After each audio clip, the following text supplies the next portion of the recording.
few instruments behind you, and Yeah, I see Rob. that you were quite an accomplished bassist back in the day. Well, no, back in the day, I'm still doing it, man. How did you find your way into the more sustainability and leadership? Because you also have written some books on leadership.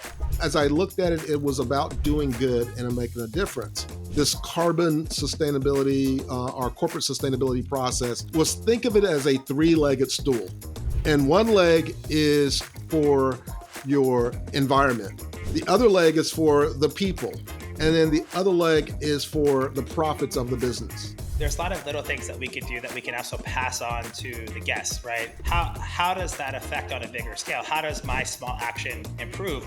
I would go to workshops or meetings about sustainability, and it's like, hey, recycle your towels. I'm like, okay, great. How does that apply to saving water? As a consultant, I would want to know that, hey, by doing this, this is how much water you save.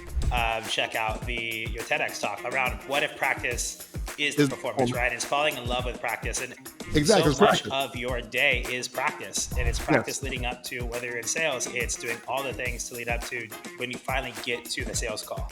And then are you ready for it? But that's part of the grind. That's the practice. That's part of the practice. Exactly. I had a line in there that says that 95% of a professional musician's life is practice. I think the greatest ones that shine on stage are those that really love. They don't just like what they get to do. They've embraced it. For them, it's not practice. It is the performance.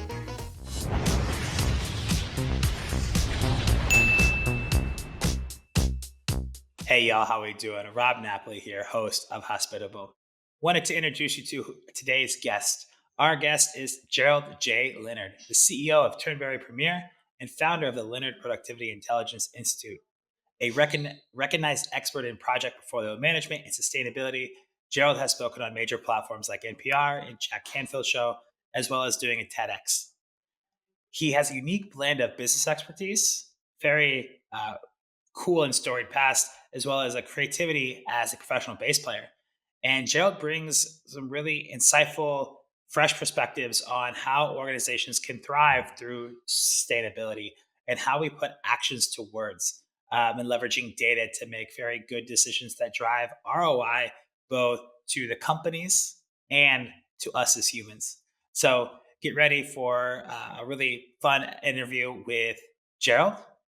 And without further ado, let's get into the show. So Gerald, I gotta ask. I see a few instruments behind you, and doing a little research for the show, Yeah, I Rob. see that you were quite an accomplished bassist back in the day. Well, no, back in the day, I'm still doing it, man. still doing it. In fact, I love it. I have 4 tracks that have been mastered, and it is for the an EP I'm getting ready to release called Beatles-on-Bass. And I have a book that I just wrote that I'm in the process of editing and handing over to my literary agent. It's part of a series called Productivity Smarts. And I talk about 12 iconic musicians who have produced some of the most music, in history. And I dig into what are their productivity secrets. But when it comes to the bass, I still play.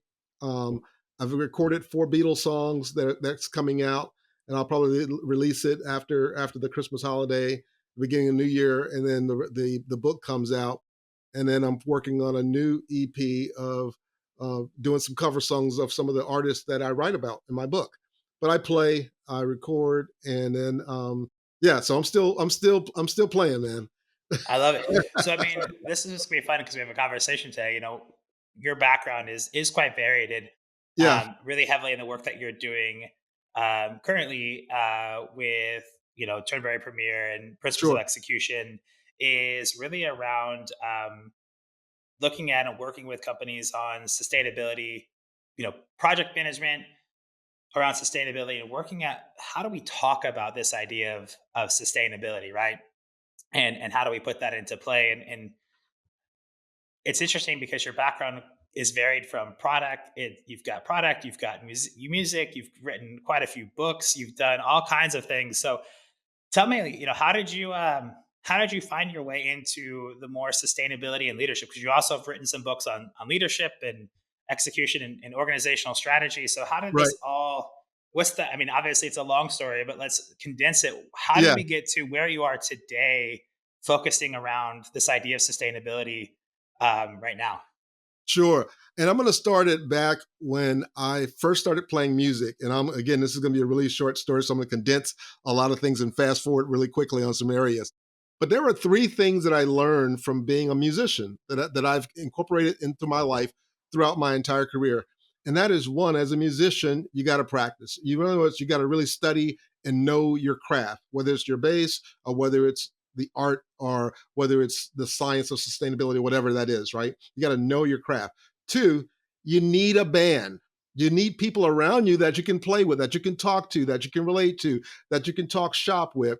And then you need a coach. You need someone who's been there, done that, and who is already have achieved what you have achieved or looking to achieve, and who can show you all of the shortcuts and all of the landmines. And basically, I call my coaches, I look for a tour guide. I don't want a travel agent. Travel agent's going to tell me, hey, go there, it's going to be fun, but they've never been. A tour guide is somebody who's been there, done that many times, and they can really show you how to have a great time, but also how to avoid all the mistakes that they make.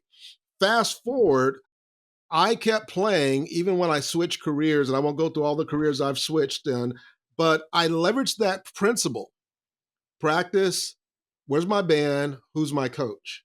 And so when it came to sustainability, I looked at, okay, well, what is sustainability?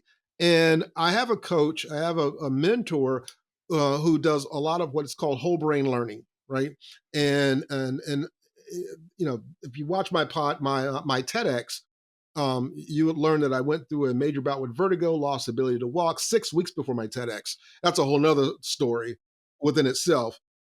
But in the process of recovering, I really did a lot of research around neuroscience and kinesiology and all the different sciences. And I found this gentleman, and he really helped me to leverage, whole brain learning. And so I took a principle, a practice that I've learned from him called photo reading, and I grabbed 4 scholarly books on sustainability.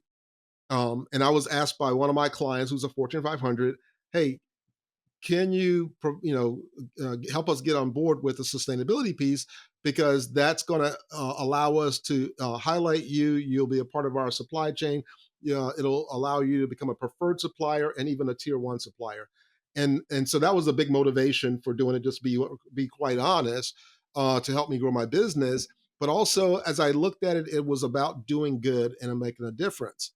And so what I did is I read those books and I did a mind map of those 4 books. And what jumped out to me was how sustainability and carbon accounting is nothing but project, program, and portfolio management for carbon emissions.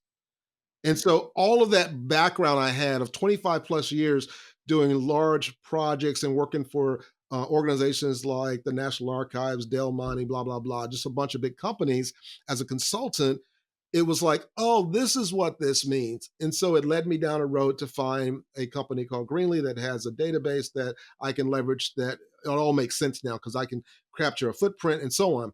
But one of the best ways, through one of the books I read, that explains the sustainability, right? This carbon sustainability, our corporate sustainability process, was, think of it as a 3-legged stool. Mhm. So just visualize sitting down and you're sitting on a 3-legged stool. And one leg is for your environment, for the planet. The other leg is for the people, right? The economy, the economics of it, and so on and so forth. And then the other leg is for the profits of the business. And so when you think of ESG, environment, social, and governance, think of it as sitting down on a 3-legged stool. And so if any one of those legs is not correct or shorter than the other, from a sustainability standpoint, you're wobbly and you're going to fall, right? You're not going to Yeah. be able to have a good, comfortable seat, and you're going to have to balance and so on. But if you have a really solid platform that you can sit down on, that's a 3-legged stool, then it makes sense. Does that make sense? It does, absolutely. And there's a lot to unpack there and a few different angles. to go down, and I really liked how you talked about this idea of all these lessons starting from being a musician. And Yep. as I was prepping for this interview, I did check out the your TEDx talk, which was just last year, 2023, right? Oh, that was in 2018. 18, I 18, gave that. 2018. Yeah, If I'm not 2018 mistaken, right? It was um, around what if practice is the is performance, performance. right? It's falling in love with practice. And I love this as a former athlete myself. I played, in college and coached professionally in Europe for a couple of years. Is and even you think about it, in everybody's working day is so much of work and I always like this, use the additive chop wood, carry water, right? Exactly, So it's much practice. of your day is practice, and it's Yes, practice leading up to whether you're in sales, it's doing all the things to lead up to when you finally get to the sales call. And then yes, can you close? And you spend all this time to get to that meeting point, and then are you ready for it? And you can't do that exactly. if you're not practicing. And every step of the process is practicing for the final thing. And that's actually your job. But we look at our job as, oh, it's my job, it's not practice. But really, so much of our job is practice in theory to the ultimate goal of where you're really doing. And it's why so many people love when they talk about the jobs they do. Many people, about 80% of the job they do, they hate doing because it's Right. administrative. It's the stuff. And like, but that's part of the grind. That's the That's part practice of the part. practice. Exactly. It's Exactly. like you said, you're a football guy, so you're like, that's part of the grind. And that was the essence of my TEDx. Is if you remember, I had a line in there that says that 95% of a professional musician's life is practice. Mhm. That literally, even if you're an orchestra musician and you're performing on stage 3 to 4 times a week at 2 or 3 hours at a time, the rest of the time is practice. Mhm. And so if all you love is just being on stage, I mean, think about professional football players. They only get 60 minutes, right? Or maybe 3 hours doing that game, but 60 minutes of play time. If all you are looking for is that being in the spotlight and the rest is not, then you're really in a miserable position, right? And it's really those who, I think, the greatest ones that shine on stage are those that really love. They don't just like what they get to do. They've embraced it and they really love learning, growing, developing themselves in whatever field that they've selected. And so for them, it's not practice, it is the performance because Mhm. they know when the lights are on, if I've been doing this correctly the whole time, then it's going to come off and I'm not going to have all the butterflies and I'm going to perform under the pressure. Right. But Yeah. it also works when it comes to, this area of sustainability, right? Yeah. Because in the US right now, and it's getting better, but we still look at sustainability at a really high level and really don't have a lot of knowledge about it. And that was one of the things that drove me to read those books and do that mind map was because I would go to workshops or meetings about sustainability and it's like, you walk into the hotel and it's like, hey, recycle your towels. I'm like, okay, great. How does that apply to saving water? What's the metric behind that? And as a guest, I would never know, but as a consultant, I would want to know. Mhm. What are the metrics for those behaviors that's driving those behaviors, and how's that going to benefit, and how can we communicate that to the market that, hey, by doing this is how much water you save, or this is the impact this has. And some hotels are doing those kinds of things, but when we take these principles and practices and really hone them, it allows us to be able to, go to that next level and really play at a high level and really, keep things moving forward. Yeah. Yeah. And I like how you kind of brought this full circle because that's what I was going to kind of take next is, when we think about different things, like if you want to launch a new website or launch a new product, you have so many things that lead up to taking that live, right? Right. So, corporate responsibility, sustainability, especially like we just talked about in hotels, right? Like there's a lot of little things that we could do that we can also pass on to the guests, right? Right. A lot of times, if I have a short stay, I don't need to turn down my room.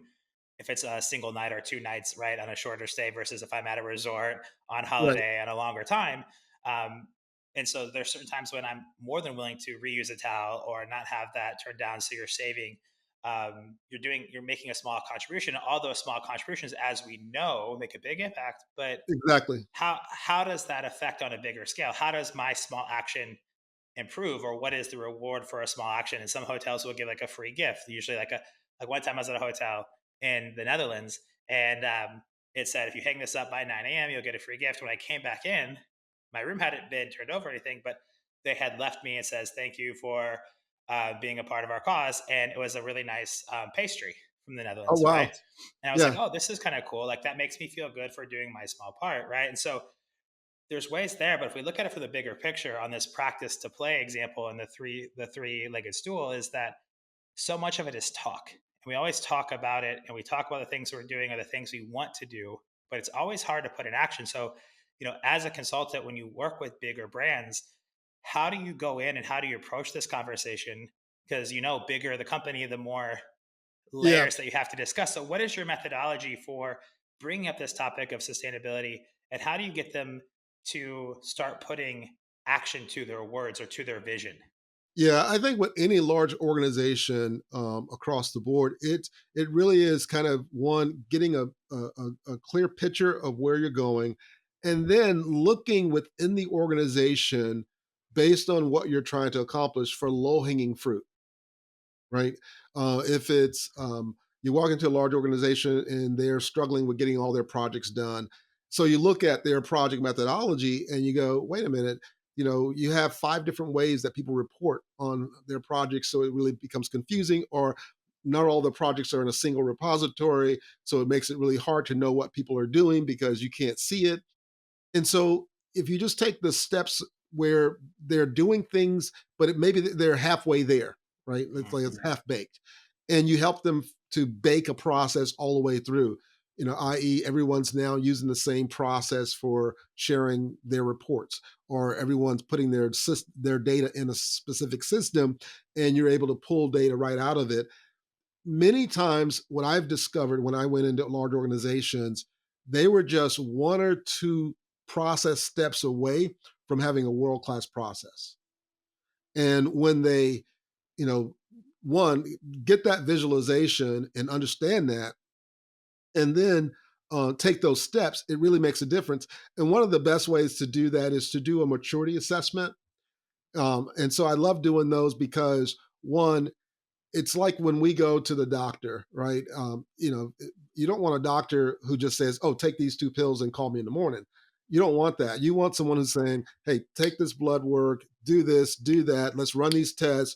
Now that we have all of this data about you and we have a baseline of what is normal, and we see that what is going on with you is not normal, now we have something to talk about, right? Mhm. And so, and you feel good as a patient, if you will, and you're open to now, because now you're seeing, wow, my numbers are not equaling up to where they should be. Well, how do you know that unless you do some form of an assessment of, hey, from a sustainability place, where are you? Are you doing all the things? Are you capturing all the data? Are you educating your staff? Are you doing all these things? If you can track that, at least do a high level assessment, and you can see a few areas where you're off. I'll also look at it as going into a company and turning the lights on, before you start throwing darts at the dartboard. Mhm. For many companies, if they don't do an assessment like that, they are simply, it's either the executive that has the loudest voice or the biggest budget. They have their pet projects and everybody has to get behind it. And because of that, not everybody's going to get behind it, because people will get behind what they help create, right? With that buy in. But Mhm. if you can use an assessment or some form of something along that line, and turn the lights on, Yeah. now I can see the dartboard. I know where to throw the dart. I know Mhm. where to put the project. I know where to focus to make the biggest difference. And I think that's the biggest challenge when it comes to how do you get in and make a big difference, is you need visibility, you need insight, and whether it's an assessment or you need baseline data, about where you are on your carbon journey or your sustainability journey or your social journey. Once you have that data or that assessment, now you've cut the lights on in the room and you can begin to clearly see where's the low-hanging fruit that you can quickly get some wins. And when you get the wins like that, you get people behind it, right? Because Yeah. this could runs into the hundreds of millions of dollars of activities to, from a portfolio standpoint and also project standpoint, which means there's an opportunity cost of things that I'm not able to get to do if I'm doing these things, around sustainability. But if I know that the things that I'm doing around sustainability is going to have a great impact, and sustainability is not just about, it's not just about, hey, we're saving the planet. It is about that, but it's good business. Yeah. It's being efficient, it's being effective. And so by doing that, what I've seen is companies increase their revenue, Hmm. right? Because if their employees and their customers know that they are sustainable, they're going to want to shop there more. They're going to feel like, Absolutely. okay, these guys are really getting it. They're smart. They've optimized their processes. It makes it easy for me to do business with them. That's going to increase your revenue. While at the same time, because you're being more efficient, you start reducing your expenses. You may reduce your energy expense, your waste expense, your material expense. Your employees become more engaged and more productive. You probably have less turnover, which means at the end of the day, for the business, higher profits, Yeah. even if you And I don't think increase that's, the cost of the product. yeah. And I think that's really interesting, right? Is when we look at sustainability as a whole, and there's a lot of conversation out there and a lot of Right. talk, and a lot of companies are doing cool things, and so, a lot of companies aren't. I think the thing is not to undervalue what that ROI looks like, whether that's Right. ROI in terms of an LTV Yeah. of a customer. I don't know why they give you the thumbs up there. I've never seen that on Riverside. Um, but like LTV of a customer, right? Uh, Having more loyal repeat customers, Yeah. to what is the reduction in energy and how does that turn into an ROI to actually the impact you have on the planet, and what does that mean from whether it's a grant or a tax deduction or whatnot. And it's really easy to think about, oh, bottom line ROI, but what is the true impact that happens there? And that's where I think so much can really drive. And that's why I use the example of, getting the pastry for not using towels. Like, it's a small thing, but the ROI to me is I feel valued by that hotel for doing something that can make a wider impact over time. Exactly. And think about it this way: when you go back to that country and you need to stay somewhere, what's that? And you see that hotel in the list of hotels, what's going to come up for you? It's not going to be the fact that this is how much the hotel cost me compared to this hotel. It's going to be the emotional experience you had walking in the room and seeing that they left me a pastry, whether you ate the pastry or not. Right? Oh, It I was did the though. fact it's the fact that they made you feel valued. Yeah. And we as human beings respond more to how people make us feel Yeah. than not.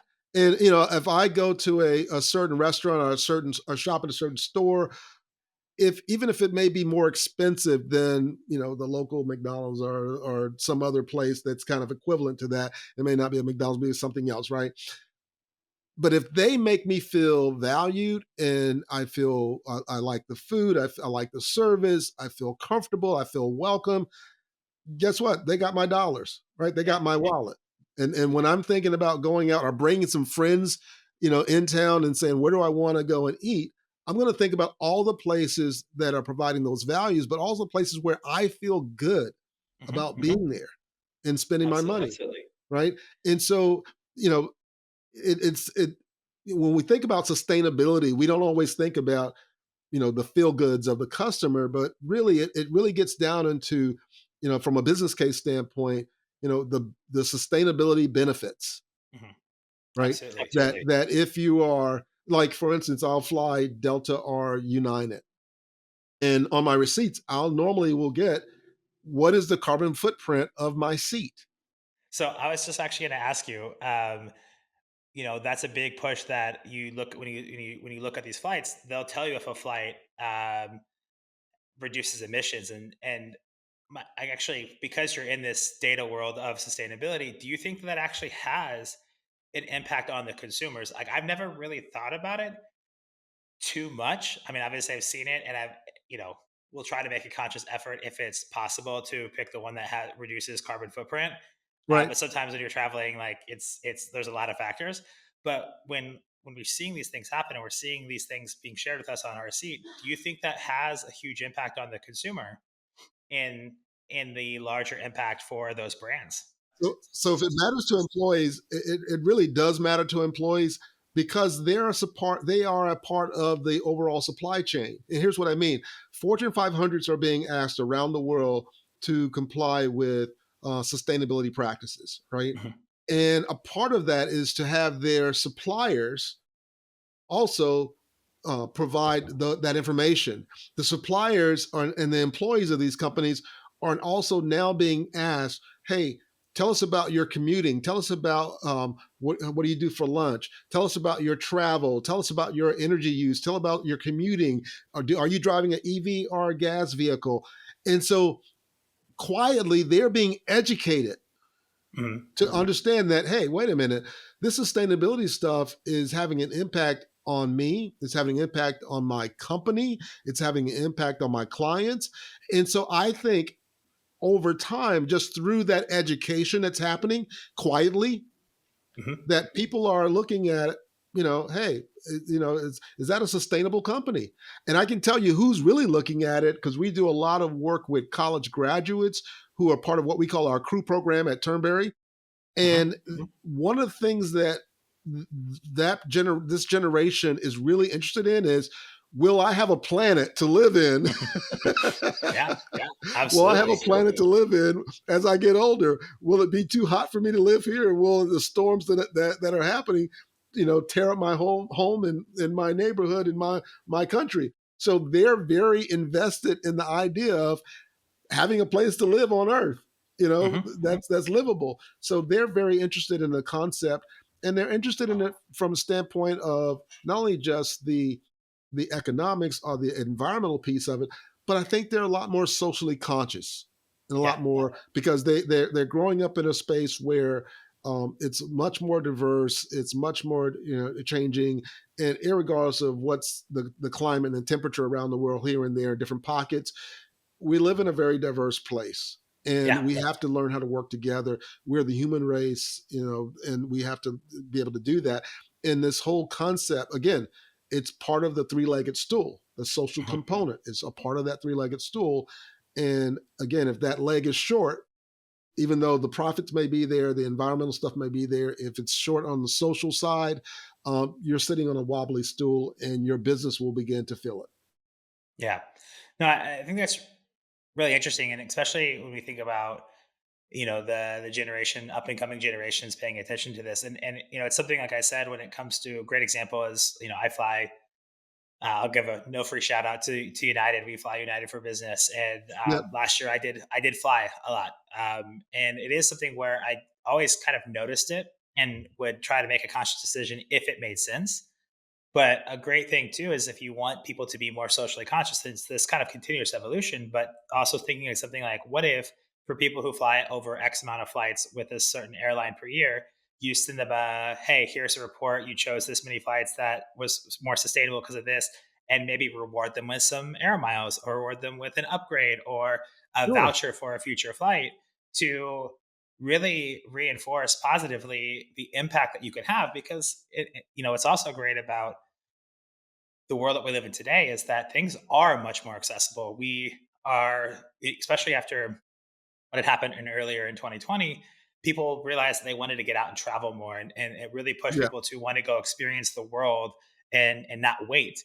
And so you're right. seeing these things happen with, especially in hospitality, with airlines, with hotels, with Yeah. resorts, and it's really cool. But also, how do we turn that into something that's high impact and educational? And that's something I think is kind of cool, but also things that I wonder if you've ever like thought about or have conversations with brands about, thinking about how does that also downhill impact the consumer or provide some sort of something nice for the consumer to make more sustainable decisions while traveling and using hotels and restaurants and the likes. Right, right. I was just in Nashville at a hotel, and we did have an early flight, but they also sent me a note saying, "Hey, if you're doing these things around not ask for the room service to turn over your room and so on and so forth. And we have another conference coming in. If you can check out early, we will honor you with some additional bonus points." Right. Hey, y'all, how we doing? Rob Napoli, uh, back again as I wanted to close out this episode. It seems like we may have had some technical difficulties and lost Gerald at the end there. The conversation with Gerald was a lot of fun. We talked a lot about sustainability and putting action into practice. And I wanted to share how to get in touch. If you would like to learn more about Gerald or connect with him, you can also go to geraldjleonard.com to get access to his books. He's got a few of them, all of his media, all of the things. So if you'd like to follow up as well as all his contact information, geraldjleonard.com. Click the show notes, they'll be right there for you. And as always, if you're a tier one, please like, rate, subscribe, review, do all the things to help make this podcast grow. Really appreciate you for tuning in. And until next time, stay well.